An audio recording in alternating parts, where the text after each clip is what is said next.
Bonjour les amis, bienvenue dans le Café Tarot de ce lundi 8 avril. J'espère que vous allez bien en cette journée de nouvelle lune et d'éclipse solaire totale qui ne sera visible que je pense depuis l'Amérique du Nord, peut-être l'Amérique centrale aussi. Alors j'ai pas tous les détails mais ça amène des énergies assez puissantes, même si nous on ne pourra peut-être pas l'observer. En tout cas on va ressentir évidemment les effets.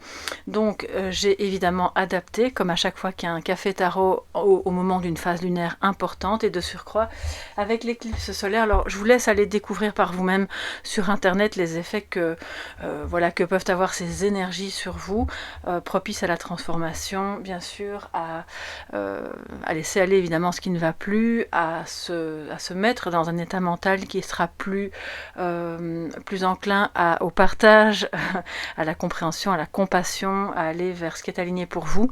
Donc c'est vraiment conjoint avec la nouvelle lune et en plus ça se passe dans le signe du Bélier. Et avec Mars, donc la planète qui régit tout ça, vous allez avoir besoin et être poussé à l'action. Action, transformation, et voilà, la suite va suivre dans, évidemment, on l'espère, des domaines divers et variés et de manière positive.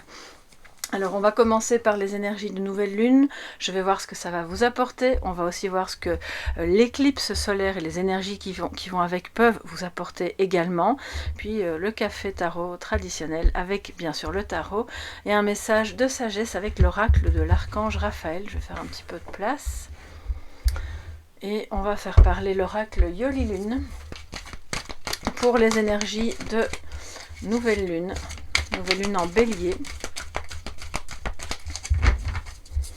Alors, qu'est-ce que cette nouvelle lune va vous apporter en termes de transformation ou en tout cas en termes de quelque chose que vous souhaitiez voir arriver depuis un certain temps.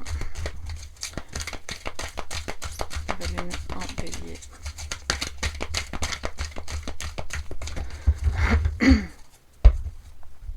Alors, merci à tous d'être là, bien entendu. Merci pour vos demandes et merci pour votre présence, vos abonnements, enfin bref, tout ce que vous faites pour soutenir ma chaîne, ça me fait vraiment très chaud au cœur. Alors les amis, qu'est-ce que cette nouvelle lune vous apporte?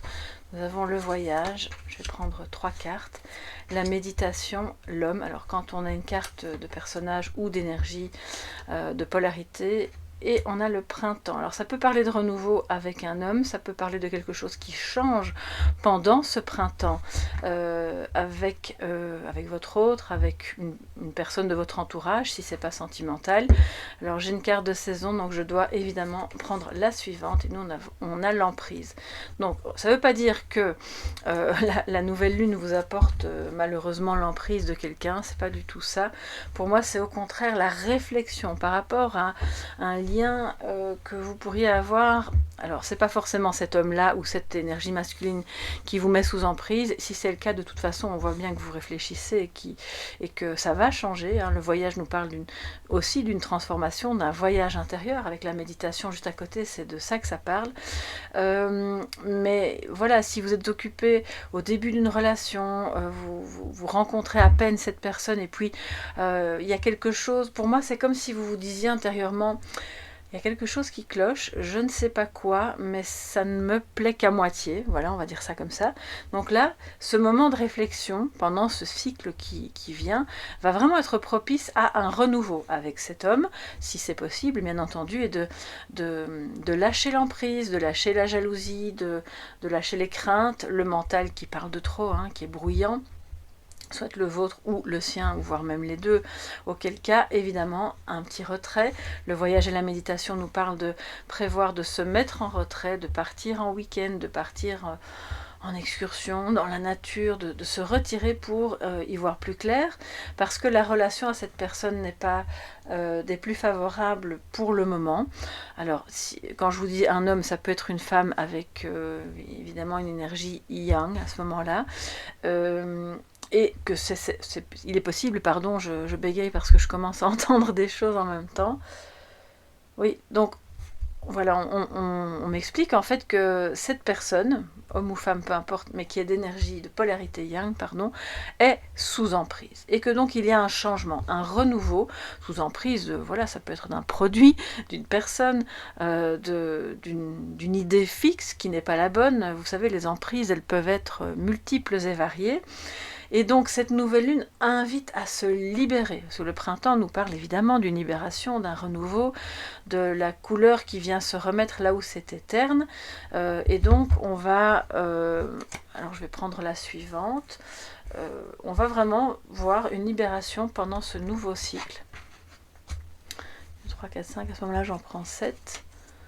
L'innocence, ben ça rejoint un peu le printemps, l'enfant intérieur qui revit, qui se libère de ses chaînes finalement, qui vous permet à la fois, ça peut être tout en vous ici, on n'est pas, on peut être face à une autre personne, mais on peut interpréter ça comme toutes ces énergies en vous, et vous vous libérez, vous vous ancrez avec l'homme dans quelque chose qui est beaucoup plus détendu, qui est beaucoup plus serein, qui est beaucoup plus joyeux aussi avec l'innocence et le printemps et qui se détache du stress, des relations toxiques, de tout ce qui pourrait vraiment constituer un frein à votre bien-être. On voit que vous vous éloignez de ça, donc ça c'est très bien.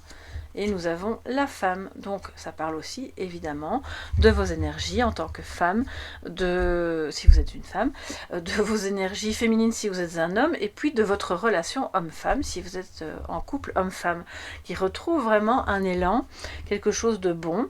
Ça peut être au niveau d'une collaboration, au niveau professionnel, on voit que on s'éloigne des mauvaises idées, des mauvaises interactions, de ce qui peut vraiment plomber en fait l'atmosphère, pour aller vers quelque chose de beaucoup plus léger, de plus créatif aussi avec l'innocence, de plus protecteur vis-à-vis de vos enfants, si vous avez des enfants, et donc de toutes les solutions avec la méditation que vous allez trouver qui seront les bonnes pendant ce printemps qui est donc en cours. Alors, on va maintenant voir ce que l'éclipse lunaire vous apporte, les amis.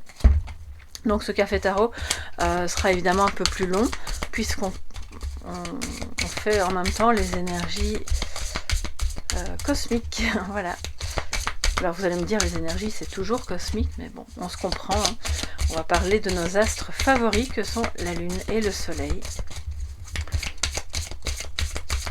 Qu'est-ce que cette éclipse totale va amener comme énergie, va vous apporter comme peut-être comme changement, ou comme défi, ou comme réflexion,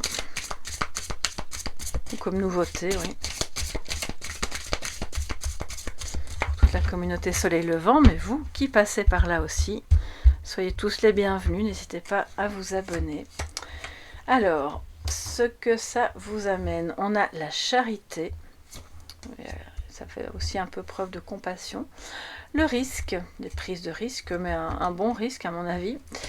Alors nous avons l'égoïsme, je vais donc prendre, alors j'espère que vous les voyez bien, je vais devoir recouvrir un petit peu là, mais bon, voilà. Le risque, oui, la charité, l'égoïsme, la décision, la liaison,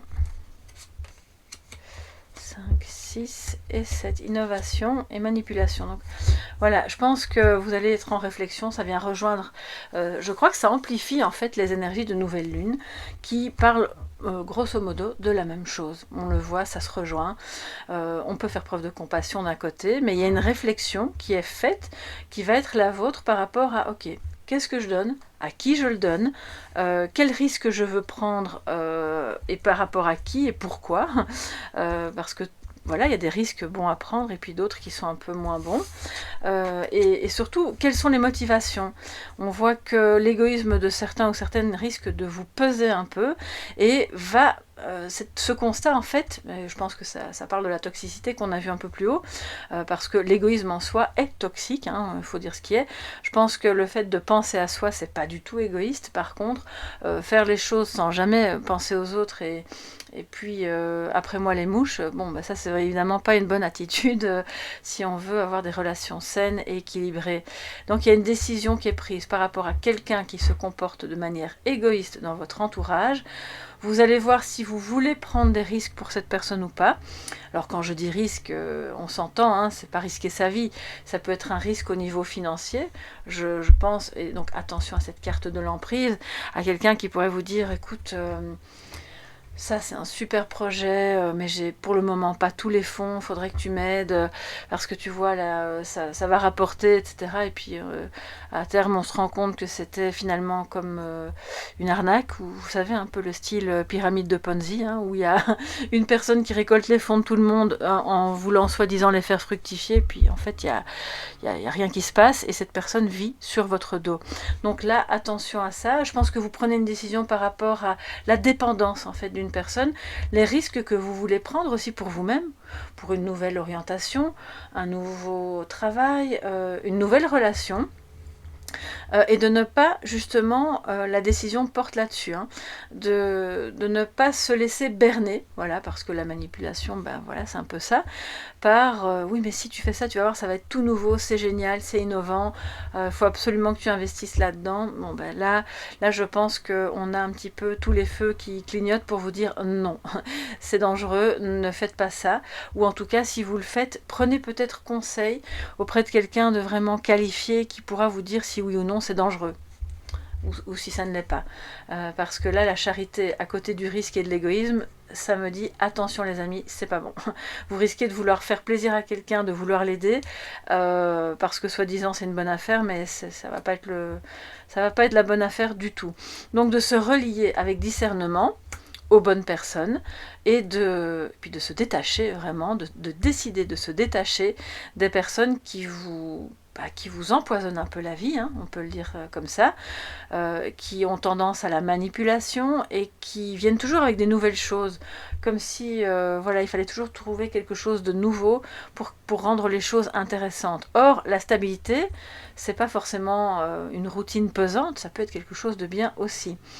Alors, ça nous parle aussi avec cette énergie solaire de donner toute votre bonté, toute votre compassion, votre charité, votre aide, bref, vous allez décliner ça de toutes les manières, là où ça en vaut la peine. Aux personnes qui en ont vraiment besoin, qui sont sincères, qui veulent vraiment créer avec l'innovation quelque chose de bon. Alors si je pense à des collaborations à ce moment-là, et se dire, bon bah là, ça vaut la peine, je vais mettre ma petite pierre à l'édifice et on va aller ensemble dans ce sens-là. Donc je crois qu'on vous invite à la prudence, mais aussi à la prise de risque calculée, quel que soit le domaine. Alors j'ai besoin de recouvrir, voilà, ici, j'ai besoin de recouvrir la carte de la décision. Voilà, j'ai envie, je ressens que c'est important pour vous. De quoi nous parle cette décision en dehors de ce qui a été dit? Que ce soit sentimental, que ce soit par rapport à une activité que vous mettez en route, ou par rapport à des personnes avec lesquelles vous allez collaborer. Voilà. Sur quoi porte cette décision au cours de ou dans les jours qui suivent cette éclipse solaire?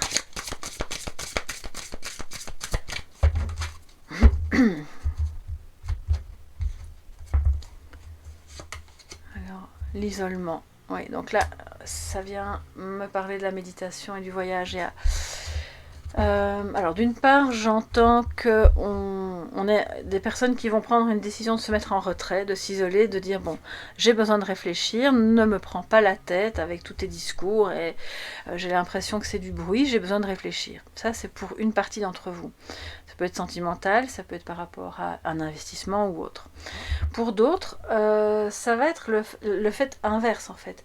Je suis dans une relation où on me promet monts et merveilles, et puis je me rends compte que je suis toute seule à tirer, ou tout seul à tirer le chariot, il n'y a jamais rien qui se passe, et ça vient toujours du même côté, je me sens seule alors qu'on est à deux. Et là de nouveau, on est face à ce moment-là à quelqu'un d'égoïste qui ne pense qu'à lui ou qu'à elle, et de pouvoir en parler. C'est pas pour autant que vous devez quitter cette personne, mais de quitter ce mode d'interaction. Et de voir si l'autre en face est capable de se remettre en question, de dire ah oui c'est vrai, j'avais pas vu que je me comportais comme ça, je vais essayer d'agir autrement, voir si on peut donner une seconde chance. Mais si vous êtes malheureux, malheureuse, qu'il y a déjà eu moult tentatives de changement et puis que ça change pas, de se poser la question, en se mettant un peu en retrait, justement, de se dire, bon, bah, je me sens tellement seule dans ce couple, est-ce que ça vaut encore la peine de nourrir ça? Ou je me sens seule à tirer ce business alors qu'on est censé être deux. J'ai un collaborateur ou une collaboratrice qui me fait prendre des risques et qui finalement, lui ou elle ne se mouille pas des masses, et moi je suis là à devoir tout porter. Voilà, vous allez décliner ça comme ça vous parle évidemment. Donc attention à l'égoïsme, ça peut être aussi votre propre égoïsme, hein, et je veux dire, on n'est pas là pour juger, je crois que c'est important de pouvoir se rendre compte si c'est le cas ou dans quel domaine ça pourrait être le cas, et de faire preuve de compassion envers soi-même tout en étant honnête. Et à ce moment-là, il y a quelque chose de nouveau avec l'innovation qui peut naître en vous-même, dans une relation, dans ce travail, dans cette collaboration ou autre. D'accord? Donc la liaison parle évidemment plus du sentimental, mais je suis évidemment obligée de vous dire tout ce que je ressens, puisque vous êtes une communauté. Alors, les amis, on va ranger tout ça et on va passer au café tarot. Donc voilà un petit peu pour les énergies lunaire, de nouvelle lune et solaire avec l'éclipse. Je vous invite, comme chaque mois, à faire vos vœux, à formuler vos intentions, en visualisant, bien sûr, et en vibrant cette réussite, l'objectif qui est visé. Sinon, ça ne sert pas à grand-chose. On peut écrire un roman entier d'intentions qui n'aboutiront jamais si on ne visualise pas et si on ne vivre pas la réussite. Ça, vous le savez, c'est évidemment la règle de base. Et je vous invite à, quelle que soit votre demande, toujours à la formuler en jeu pour une demande à la fois, bien entendu, et de remercier en fait l'univers, ou de remercier qui de droit, hein, c'est selon vos croyances, pour cet objectif accompli, pour cet amour qui est harmonieux, pour ce travail qui est trouvé, pour voilà, cet équilibre financier qui est maintenant là dans votre vie. Peu importe quelle que soit votre demande, voilà, vous visualisez et vous vibrez la scène comme si c'était là, c'est déjà là dans votre vie. Alors, le café tarot, quelles sont les énergies complémentaires évidemment, positives et négatives, donc 2 défis pour cette journée précisément du lundi 8 avril.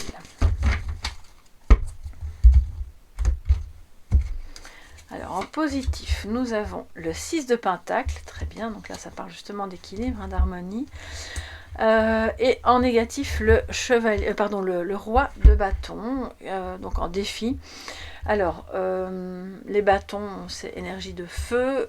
Sachez que Mars, vous pourriez ressentir aussi aujourd'hui, c'est quand même important que je vous le dise, même si vous pouvez aller sur Internet, trouver pas mal d'infos.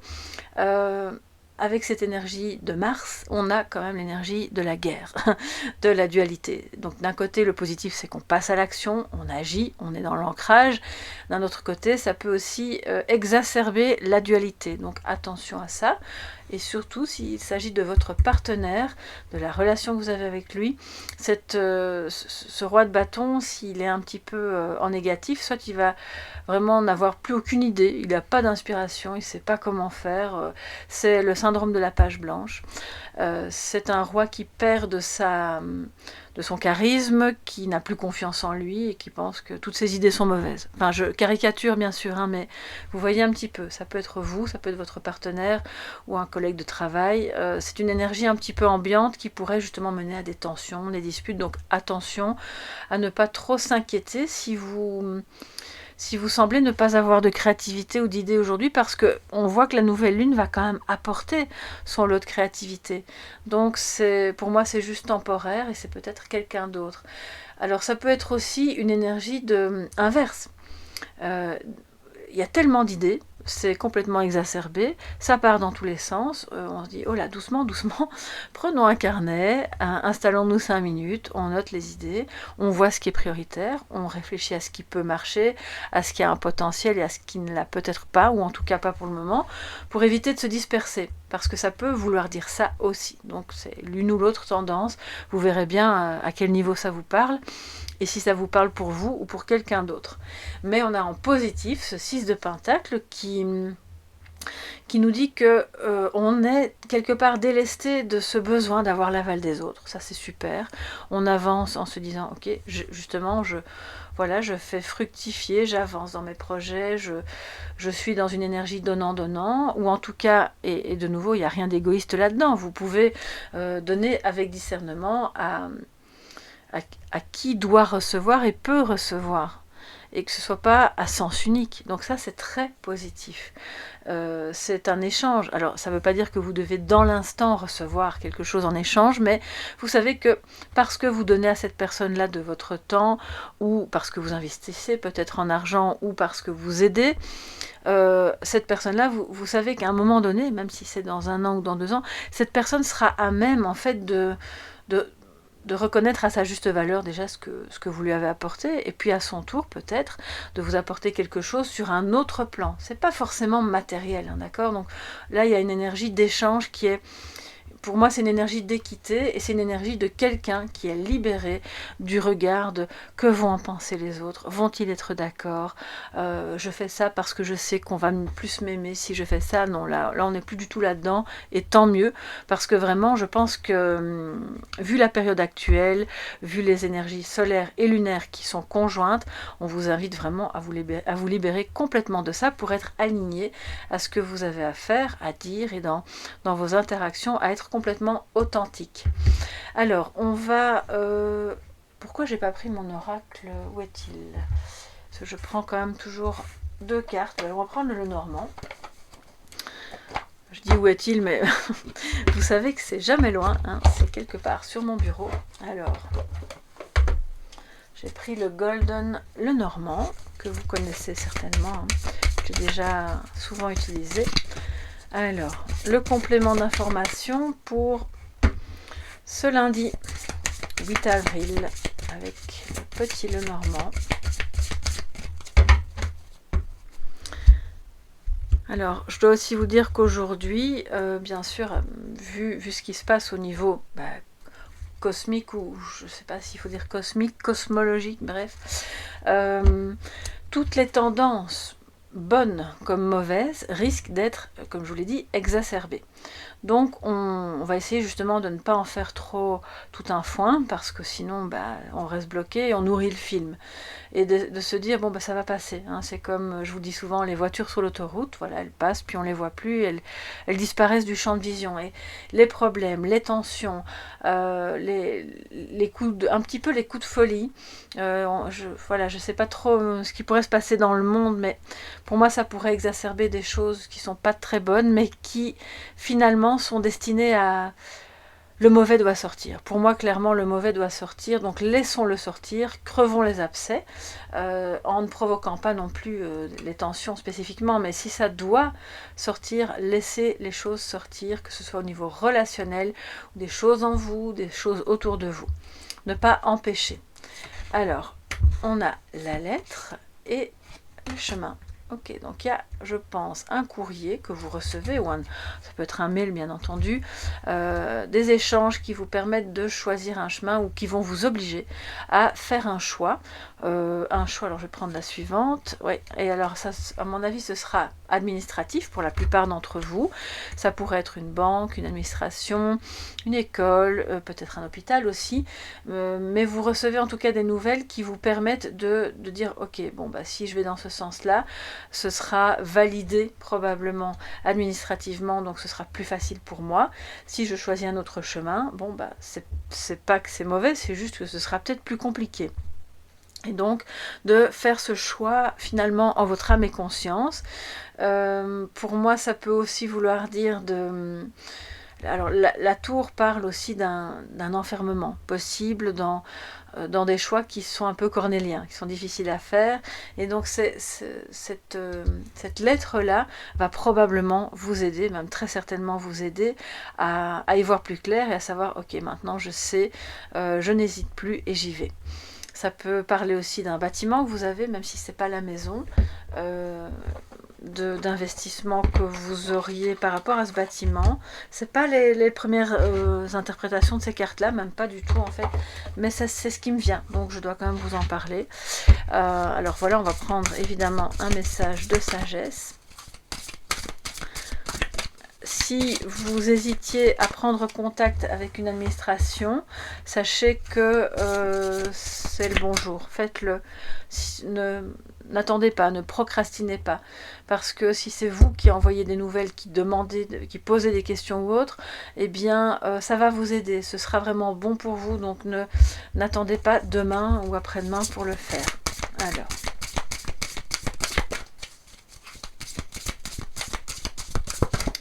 Quelle est...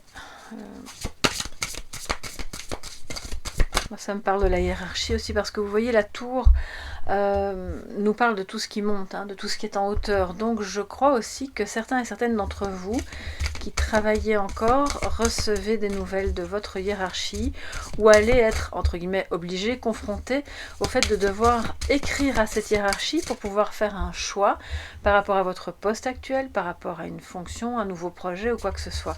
Donc c'est de toute façon bon, faites-le, n'hésitez pas. Alors, le message de l'archange Raphaël, que va-t-il vous dire pour cette journée du 8 avril ?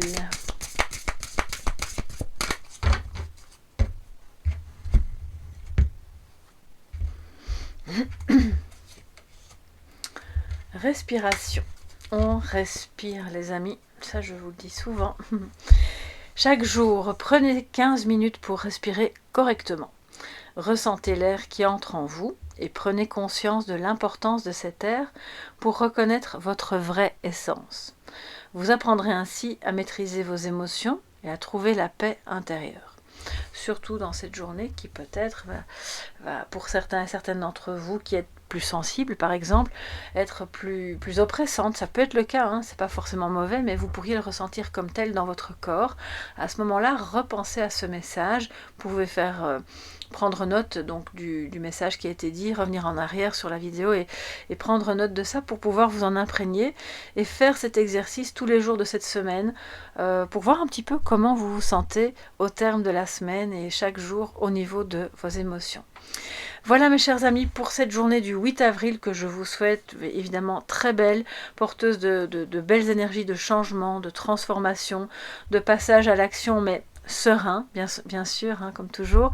Et puis, n'hésitez pas à me dire ce qu'il en est pour vous sous la vidéo, à vous abonner et à liker si ce n'est pas encore fait.